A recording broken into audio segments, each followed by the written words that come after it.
Her iki tərəfin qarşı tərəfə daha güclü zərbələr endirməyə çalışdığını görürük. Bu dəfə də ABŞ prezidenti Trump yaxın şərqdəki münaqişənin həllindən sonra Ukrayna məsələsinə məşğul olacağını bəyan etməsindən dərhal sonra Rusiyanın Kiyevi bombardımana başladığını və Ukraynanın da buna dərhal dron hücumları ilə cavab verdiyinə şahid olduq. Moskva meri Sergey Sobyanin bugün səhər saatlarında Ukraynaya ait 82 puanın paytaxt səmalarında vurulduğunu və bu hücumlar nəticəsində Moskva yaxınlığındakı neft ayırma zavodunun həsər gördüyünü bildirdi. Sobyanin Ukrayna hücumu nəticəsində insan itkisi olmadığını, zavodda çıxan yanğının isə 3-4 saat içində söndürüldüyünü, zavodun fəaliyyətinin dayandırılmadığını bildirdi.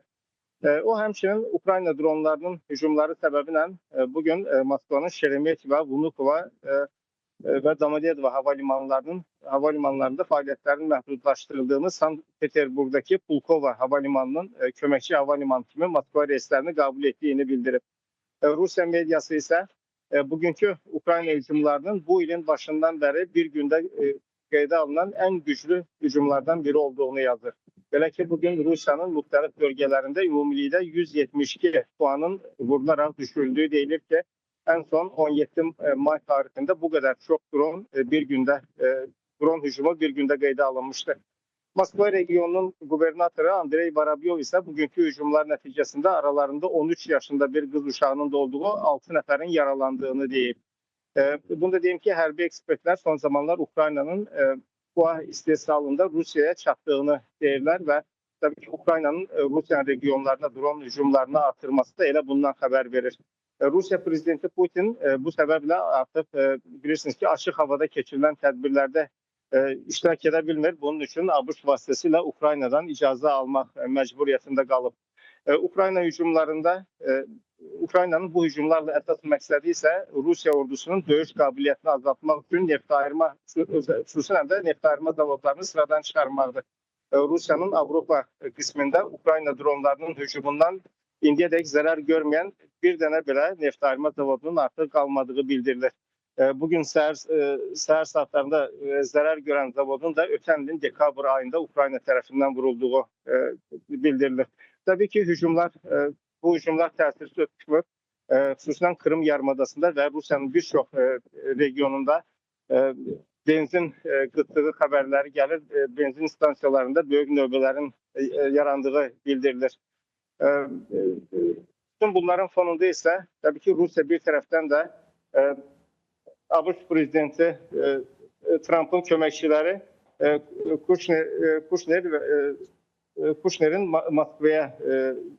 Kuşner və Vitkovun Moskvaya gəlməsini gözləyib.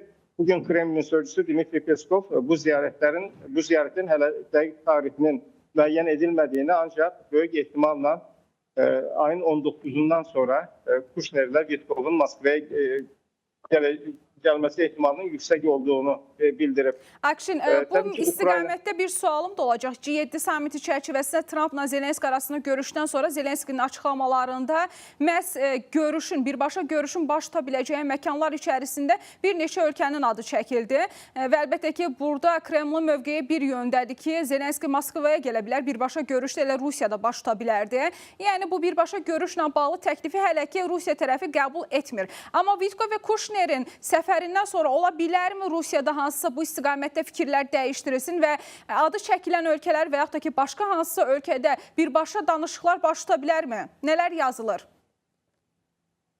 Əslində bu danışıqların hansı ölkədə baş tutması o qədər də əhəmiyyətli deyil. Rusiya üçün əsas məsələ Ukrayna hökumətinin Donbasdan tamamən çəkilməyi qəbul etməsidir. Yəni, bunu Kremldə daha əvvəllər dəfələrcə bunu bəyan etmişdi ki, görüşmək üçün, yəni bu danışıqların baş tutması üçün əvvəlcə Ukrayna tərəfinin bu məsələdə ciddi olduğunu göstərməsinin şərt olduğunu, belə ki, Rusiyanın bunun əsas nəzərdə tutduğu şeyin də Ukraynanın öz torpaqlarından imtina etməsidir. Təbii ki, Ukrayna da bunu qəbul etmir, çünki Donbasın hər nə qədər kiçik bir parçası Ukrayna tərəfində qalmış olsa da bu torpaqların tamamının ələ keçirilməsi üçün Rusiyanın illərcə müharibenin davam ettirmesi lazımdır. Ama bu müharibenin devamı da bilirsiniz ki Rusya'da günü yani bunun maliyeti Rusya'ya çok ağır başa geldi. Bir de Rusya halkı da artık bu muharebeden yorulup yani çünkü bəli Ukrayna xalqı da çox zərər çəkir, amma Ukrayna xalqı en azından öz torpaqlarını korumak için bu əziyyəti çəkir. Amma Rusya'da ise halk bu muharebenin bir anlamını görmür ve her gün de bunun təsirlərini daha çok hiss etdikcə hem kıymet artışı hem Ukrayna dronlarının Moskvaya kadar gelip çıkması tabii ki bütün bunlar etirazlara sebep olur. Halk bu muharebeden yorulup ona göre de Rusya bu muharebeni hem sonlandırmak istiyor bir taraftan da Ukrayna'nın Donbas'tan çekilmesini gözlüyor. Tabii ki bu şartlarda hele ki taraflar arasında bir razılaşma təəssüf ki mümkün görünmür.